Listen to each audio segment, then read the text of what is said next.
ঢাকা থেকে প্রায় 200 কিলোমিটার সফর করে আসছি। মাহফিল কমিটি হাদিয়া দিছে, দেখেন প্রচুর টাকা, একদিনে কোটিপতি বানাই দিছে। ঠিক আছে, মানে আজকে রাতে আমি বড়লোক হয়ে গেছি। তারা যখন ডেটটা নিচ্ছে, মানে অনেক কষ্ট করে ডেটটা নিচ্ছে এবং 2 মাস ধরে লাগাতার যোগাযোগ করতেছে।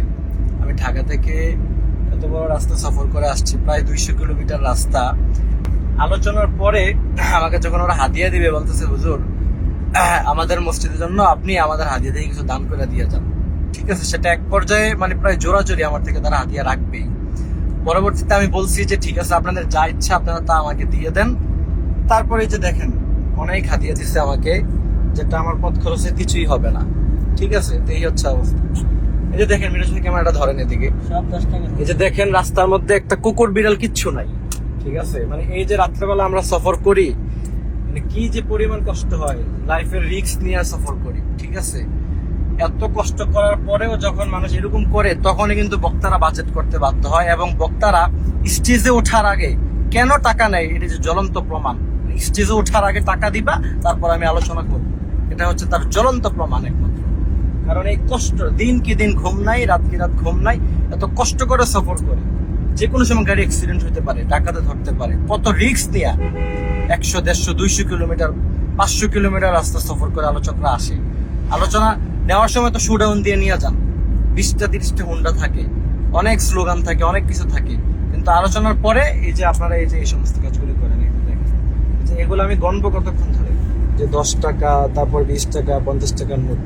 এই হচ্ছে অবস্থা। একজন আলোচককে আপনি হাদিয়া কম দেন, কিন্তু আপনি কেন, এই যে মাহফিলে তো আমি মাহফিলে শেষে তো আমি নিজে কালেকশন করছি কিছু, সেখানে 10,000 টাকা হাদিয়া দিচ্ছে মানুষ, 5,000 টাকা করে মাহফিলে দান করছি।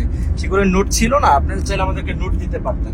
আপনাদের কাছে নোট থাকা সত্ত্বেও আপনারা যে 10 টাকা করে আমাদেরকে এভাবে দিলেন, এটা আমাদের খুব মনকষ্ট পাইছি আমরা। এই কারণেই বক্তারা খারাপ আচরণ করে। আল্লাহ পাক সব মাহফিল কমিটিকে ইসলামের জন্য কবুল করুক। তারা যেন বক্তাদেরকে নেয়ার সময় আহলান সাহলান দিবেন, তারপর হুন্ডা দিয়ে শোডাউন দিয়ে নিয়ে যাবেন, কিন্তু যখন আসার সময় হলে এই যে এইগুলি 10 টাকা দিবেন, এটা আসলে ঠিক না, এটা ভালো কাজ না। একজন আলেম মাহফিলে বা ওয়াজ করতে যাওয়ার আগে কির জন্য কন্টাক্ট করে, এইবার বুঝতে পারছেন? কিছু কিছু মানুষের জন্য, এর জন্য ওনারা ওয়াজে যাওয়ার আগে কন্টাক্ট করে যায়, কত টাকা দিবেন, স্টেজে ওঠার আগে টাকা দিতে হবে, এই সব কাজের জন্য।